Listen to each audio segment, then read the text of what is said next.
ये लाइबेरिया में बना दुनिया का सबसे बड़ा कंटेनर शिप MSC इरिना इससे पहले ताइवान का एवरग्रीन था। ये एक बार में कई हजार किलोग्राम सामान लेकर समुंदर पार करता है, लेकिन ये कई हजार करोड़ की सामान के साथ एक बेहद भयानक यात्रा में जाते हैं, जहां समंदर की बड़ी बड़ी लहरों कभी भी समय कहीं भी स्थान में टक्कर दे सकता है।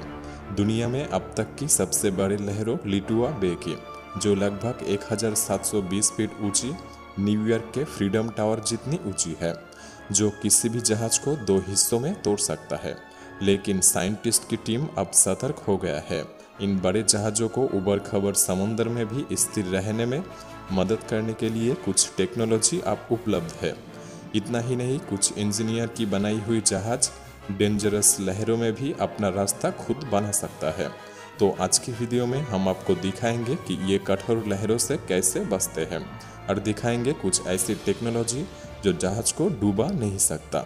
ये मैकेनिज्म आखिर काम कैसे करता, आइए बी विश्वास की और एक नई वीडियो में आपका स्वागत है। जब हजारों टन वजन का कई जहाज अपने गंतव्य से चल के समंदर की उन इलाका में पहुंच जाता है जहां लहरें अत्यधिक या सुनामी के आकार की होते हैं, तब जहाज की प्रारंभिक स्थिति में जो मैकेनिज्म काम करता है वो शिप स्टेबिलिटी है।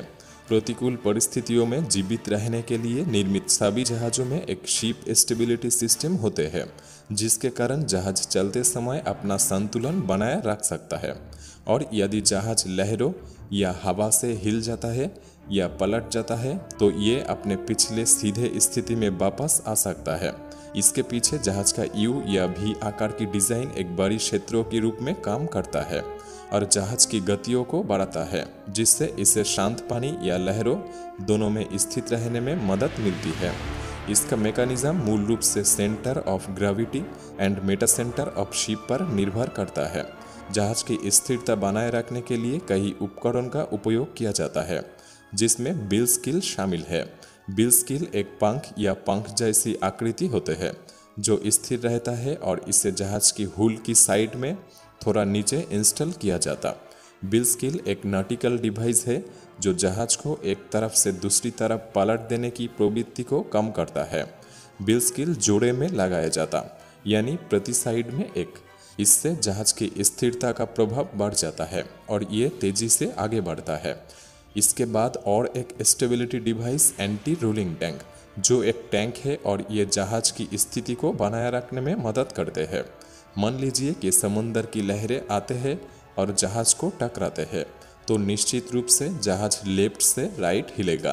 तभी ये एंटी रोलिंग टैंक जहाज को हिलना को रोक देता है। ये टैंक जहाज की चौड़ाई के साथ स्थापित किया गया है और इसमें मुख्य रूप से पानी बहता है जो वाटर लेवल को बैलेंस करता है।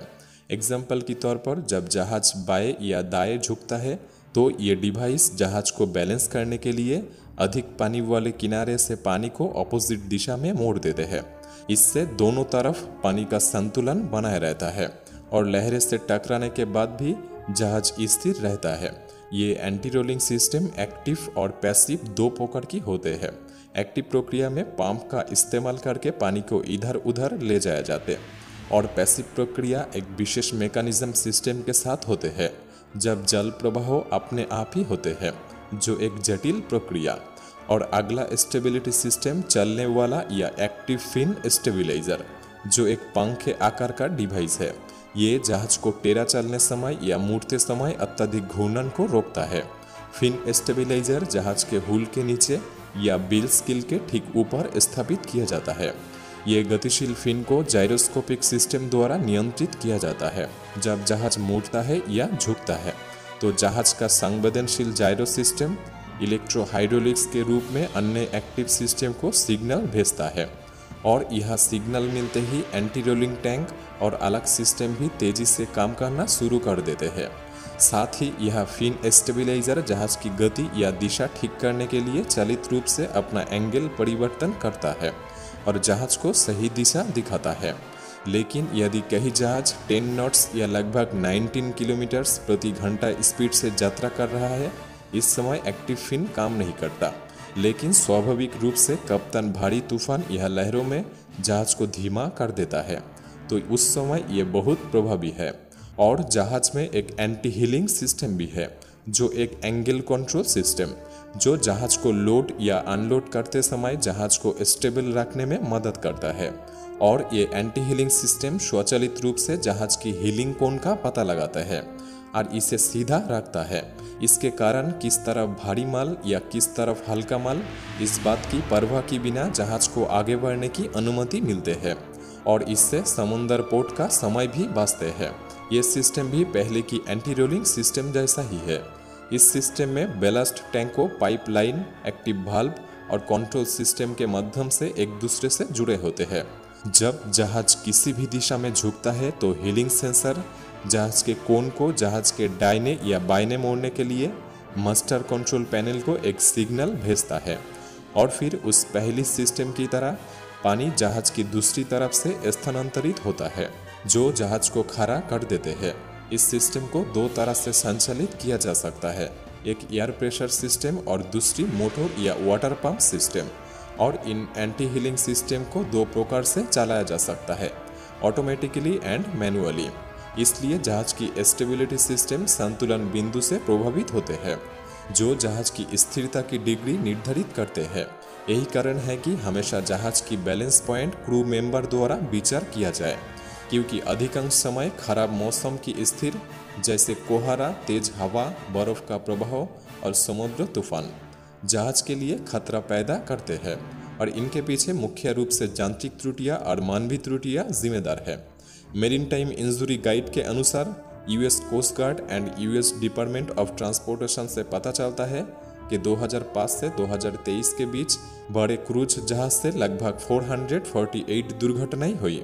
इनमें से 15 क्रूज जहाज डूब चुके हैं।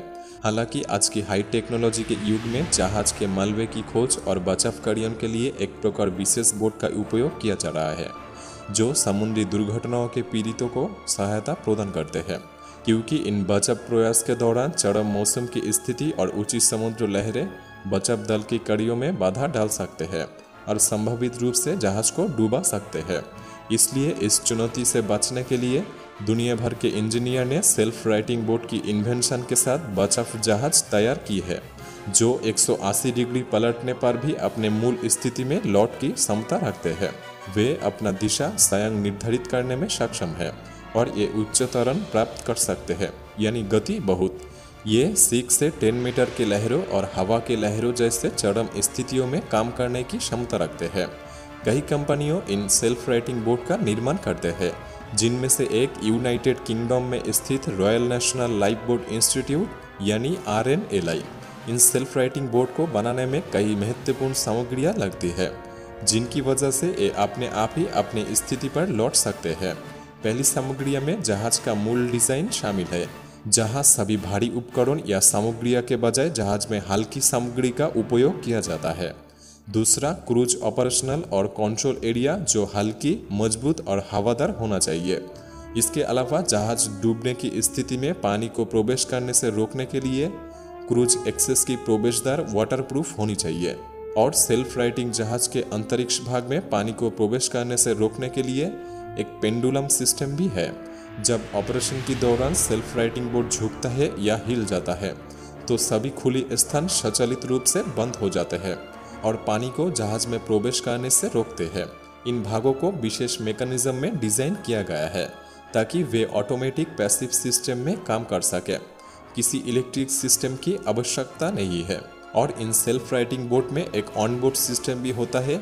ये सिस्टम विशेष रूप से महत्वपूर्ण भूमिका में आते हैं, जो कि ये पता लगाता है कि बोट डूबी और नहीं, और बोट को अपने मूल स्थिति में लौटने से पहले रडार और इंजन को बंद कर देना, जिसके कारण सभी इंजन बच सके और क्रू भी बच सके।